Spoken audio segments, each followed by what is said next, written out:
আপনার বোনটাও মারা গেল, আসলে এই বিষয়টা আপনারা পারিবারিকভাবে কেমন সুখা হচ্ছে? আমরা হলো যে মেয়র আনিসুর রহমান সকলেই জানেন যে উনি হলো যে হাই স্কুল জীবন থেকেই রাজনীতিতে সম্পর্কিত এবং ওনার পরিবার রাজনৈতিক পরিবার। ওনার সাথে হলো যে দীর্ঘ সময় আমার কাটানোর সুযোগ হয়েছে। উনি যখন হলো যে কলেজের ফার্স্ট ইয়ারে, তখন আমরা হলো যে হাই স্কুলে হলো যে এসএসসি পরীক্ষা দিব, তখন থেকে ওনার সাথে হলো যে আমাদের পরিচয়।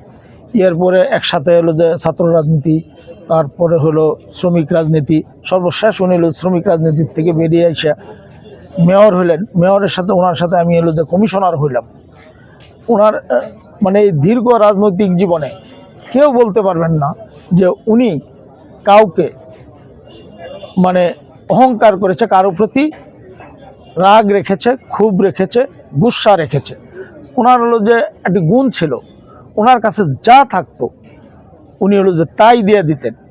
এমনও ঘটনা ঘটছে, শ্রীপুর থেকে হলো যে ওনাকে একজন বিশ্বাস করে হলো যে 5 লাখ টাকা দিছে যে ভাই আর বাড়িতে আপনার বাড়ি থেকে নিয়ে দেবো।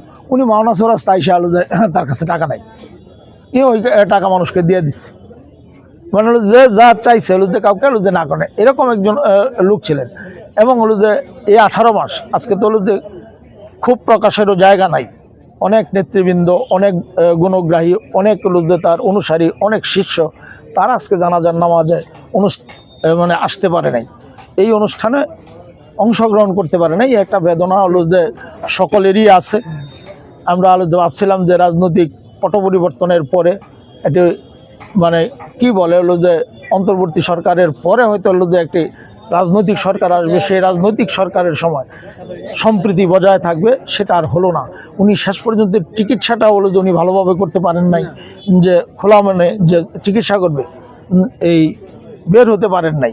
ওনাকে একদিন এক এক জায়গায় নিয়ে ডায়ালিসিস করতে হয়েছে, এবং কিডনি ট্রান্সপ্লান্টের ব্যাপারে এই যে কোথাও গিয়ে পরামর্শ করবে যে দীর্ঘ 1 ঘন্টা আধা ঘন্টা, এরকম ব্যবস্থা ছিল না। এই জন্য আমরা মর্মাহত, আমরা খুব লজ্জিত এবং আমরা খুব কষ্ট পেয়েছি। এই কষ্টকে যেন হলো যে সইবার তৌফিক আল্লাহ আপনাদের সহ আমাদেরকে দেয়, সেই আশাবাদ ব্যক্ত করছি। আল্লাহ সবাইকে ব্যস্ত নসিব করুন।